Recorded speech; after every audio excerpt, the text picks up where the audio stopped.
Hello అండి, welcome to our channel. మీరు స్టాక్స్లో ఇన్వెస్ట్ చేయాలనుకుంటున్నారా? అయితే బేసిక్ ఫండమెంటల్ అనాలిసిస్ టర్మ్స్ తెలుసుకోవాలి. అందులో one of the important fundamental PE ratio.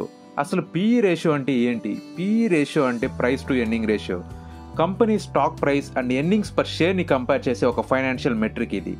ఒక స్టాక్ ఓవర్ వాల్యూడా లేకపోతే అండర్ వాల్యూడా అని తెలుసుకోవడానికి యూస్ చేస్తారు. అండ్ ఒకే సెక్టార్లో ఉన్న మల్టిపుల్ స్టాక్స్ని కంపేర్ చేయడానికి యూస్ చేస్తారు. PE ratio market price and EPS పైన డిపెండ్ అయి ఉంటుంది. ఈపీఎస్ అంటే earning per share. PE ratio calculation ఎలా చేస్తారు? షేర్ యొక్క market price divided by earnings per share. So ఈ ఫార్ములాతో పిఈ రేషియోని డిఫైన్ చేస్తారు. ఎగ్జాంపుల్, ఏబీసీ అనే షేర్ ప్రైస్ 500 ఉంది అండ్ ఎర్నింగ్స్ పర్ షేర్ 50 ఉంది. సో ఈ ఫార్ములా అప్లై చేస్తే 500 డివైడెడ్ బై 50. సో మన షేర్ పిఈ రేషియో 10. ఇలా మనం పిఈ రేషియోని డిఫైన్ చేస్తారు. హై పిఈ రేషియో ఉంటే ఆ షేర్ ఓవర్ వాల్యూడ్గా కన్సిడర్ చేస్తారు. అండ్ లో పిఈ రేషియో ఉంటే ఆ షేర్ని అండర్ వాల్యూడ్గా కన్సిడర్ చేస్తారు. అండ్ లో పిఈ రేషియో ఉంటే అది ఒక మంచి స్టాక్గా చెప్పుకోవచ్చు. పిఈ రేషియో ఒకటే కాకుండా దీంతో పాటు రిమైనింగ్ ఫండమెంటల్స్ అన్ని కూడా చెక్ చేయాల్సి ఉంటుంది.